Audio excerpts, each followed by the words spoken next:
बूंद में वो जुनून जो मोड़ दे आंधियां। असंभव कुछ नहीं होता दोस्त, ये परिकल्पनाएं हैं खाली। और मैं आज तो आपको बहुत ईमानदारी से और 12 साल के तजुर्बे का निचोड़ निकाल के बता सकता हूं कि इस दुनिया में असंभव नाम का कोई शब्द होता ही नहीं है। इंसान कभी भी चंद्रमा पर नहीं पहुंच सकता, पृथ्वी विज्ञान की अधिकतम सीमा है। डॉक्टर ली दी फॉरेस्ट मशहूर वैज्ञानिक हुए, बहुत बड़े साइंटिस्ट हुए। एक स्टेटमेंट इन्होंने पास किया 1955 के अंदर, 1955 ही पास द स्टेटमेंट कि इंसान कभी भी चंद्रमा पर नहीं पहुंच पाएगा। It is impossible for a human being to cross Indian globe, earth globe. और पृथ्वी विज्ञान की अधिकतम सीमा है, लेकिन किसी बहरे ने इस बात सुना नहीं। और पहुंच गया एक आदमी अपना बस्ता उठा के, जिसका नाम था इन 1969। और उसके बाद तो स्पेस जर्नी ऐसी हो गई जैसे आप और मैं अभी पतिया और बैंकॉक चले जाते हैं। लॉर्ड केल्विन बहुत बड़े साइंटिस्ट हुए, उनका स्टेटमेंट आया कि सिर्फ पक्षी उड़ान भर सकते हैं, हवा से भारी मशीन का उड़ान भरना असंभव है। इट इज इम्पॉसिबल कि हवा से कुछ भी भारा हो और वो उड़ सके, क्योंकि ग्रेविटी उसको गिरा देगा। लेकिन तमाचा मारा इन लोगों ने, तमाचा मारा और लिख के दिया कि हमने साइकिल के स्पेयर पार्ट से इंसानों को पक्षी बना दिया। साइकिल के स्पेयर पार्ट से इंसानों को पक्षी बना दिया। 16 साल लगे राइट ब्रदर्स को जहाज का निर्माण करने में, लेकिन इन लोगों ने उसकी बात नहीं सुनी कि जो कहते थे कि वायु का सिद्धांत तुम्हारे विपरीत है। यह बात भंवरे को कही जाती थी कि भंवरा वायु के सिद्धांत के कारण कभी जीवन मोड़ नहीं सकता, क्योंकि उसके पंख उसके शरीर से हल्के रहते हैं। लेकिन भंवरा साला किसी स्कूल में गया नहीं आज तक। माई doctor told me I will never walk again. मेरे डॉक्टर ने मुझे कहा कि तुम कभी चल नहीं सकोगी। My doctor told me you will never walk again. My mother told me I would, and I believed my mother rather than doctor. Wilma Rudolph एक ऐसी एथलीट हुई जिनको पोलियो था जिनको डॉक्टर ने कहा तू चल नहीं सकती, मां ने कहा तू चल सकती है। उसने कहा मैंने डॉक्टर की बात नहीं मानी, मैंने अपनी मां की बात मानी। 3 ओलंपिक गोल्ड मेडल जीती ये लड़की, 3 ओलंपिक गोल्ड मेडल, जिसको डॉक्टर कह रहा है कि तू चल। लेकिन मां क्या बोलती है? मैं आपको उदाहरण देना चाहूंगा सर। बहुत छोटे थे अल्बर्ट आइंस्टीन, दुनिया के महान वैज्ञानिक में से एक हुए, मंद बुद्धि कहा जाता था। 8 साल के थे, घर पहुंचे, मां को चिट्ठी दिया। When he was 8 years old, came to his home, given letter to his mother. मां को एक चिट्ठी दिया, मां ने वो चिट्ठी पढ़ा। 8 साल के थे और चिट्ठी में प्रिंसिपल का खत था उसकी मां के नाम।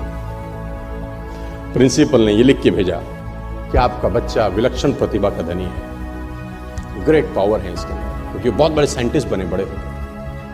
मंद बुद्धि बचपन में समझा जाता था। आपका बच्चा विलक्षण प्रतिभा का धनी है, इसके अंदर असीम संभावनाएं हैं। तो हमारा स्कूल, हमारी मैनेजमेंट, हमारी फैकल्टी, हमारा टीचर इस लायक नहीं है कि हम आपके बच्चे को अच्छी शिक्षा दे सकें। तो it's better for you to take care of your son. आप अपने बच्चों को अपने घर में पढ़ाइए, हम लायक नहीं है कि आपके बच्चे को पढ़ा सके। और उसकी मां ने पढ़ते पढ़ते आंखों में आंसू ले आई और उसने बच्चे को कहा कल से तू स्कूल नहीं जाएगा, मैं तेरी परवरिश घर पे करूंगी, क्योंकि तेरा टीचर तुझे इस लायक नहीं समझता। मतलब वो अपने आप को इस लायक नहीं समझते। बच्चा खुश हुआ, मोटिवेट हो गया और लग गया। उसकी मां का निधन हो गया, वो अल्बर्ट आइंस्टीन बहुत बड़े साइंटिस्ट हो गए। अल्बर्ट आइंस्टीन जब बहुत बड़े साइंटिस्ट हुए तो मकान शिफ्ट कर रहे थे अपना, और जीवन का सच्ची घटना वो अपनी ऑटोबायोग्राफी में लिखते हैं कि जब मैं मकान शिफ्ट कर रहा था तो एक ड्रॉस के अंदर मुझे वो व्हाइट कलर का पेपर फोल्डेड अवस्था में मिला। मुझे समझ नहीं था कि क्या है। मैंने उसको फोल्डिंग अवस्था से मिट्टी को हटा के जब खोला तो वो उस टीचर का लेटर था जो बहुत साल पहले टीचर ने मेरे हाथ में दिया था और मैंने अपनी मां के हाथ में रखा था। अब वो बड़ी उत्सुकता के साथ उस खत को पढ़ने लगे। जैसे उन्होंने खत पढ़ना शुरू किया और वो जार जार होकर रोए। उसमें लिखा था कि तुम्हारा बच्चा मंदबुद्धि है, ये हमारे स्कूल के लायक नहीं है, इसको आज के बाद हमारे स्कूल में मत भेजना, इसकी परवरिश खुद किया। मां ने उल्टा पढ़ा, मां ने उल्टा पढ़ा कि नहीं, ऐसा नहीं है, तू सब कुछ कर सकता है, तेरे हाथ पास पावर है, तेरे में प्रतिभा है, यू कैन डू वंडर्स। दोस्तों, इस दुनिया में किसी की बात मत सुनना।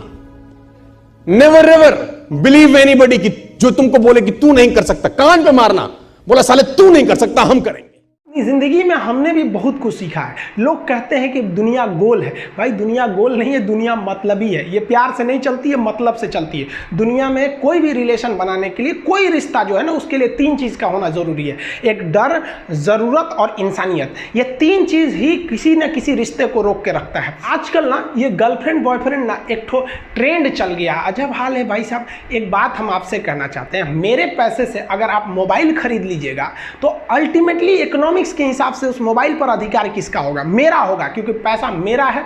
तो आप सोचिए, आप बाप के पैसा से अगर लड़की पटाएंगे तो लड़की किसकी होगी? इकोनॉमिक्स के हिसाब से बाप के लिए। तो लड़कियों को भी कहते हैं कि भाई ऐसा लड़का को मत वैल्यू दो जो बाप की कमाई पे तुमको घुमा रहा है। और लड़कों भी कहते हैं जागो, अगर बहुत शौक है ना गर्लफ्रेंड बनाने का तो अपने पैर पे खड़े हो जाओ। जिस दिन पैर पर खड़े होगे ना, उस दिन समझ में आएगा ये सब चीज़ें फालतू चीज़ें होती है।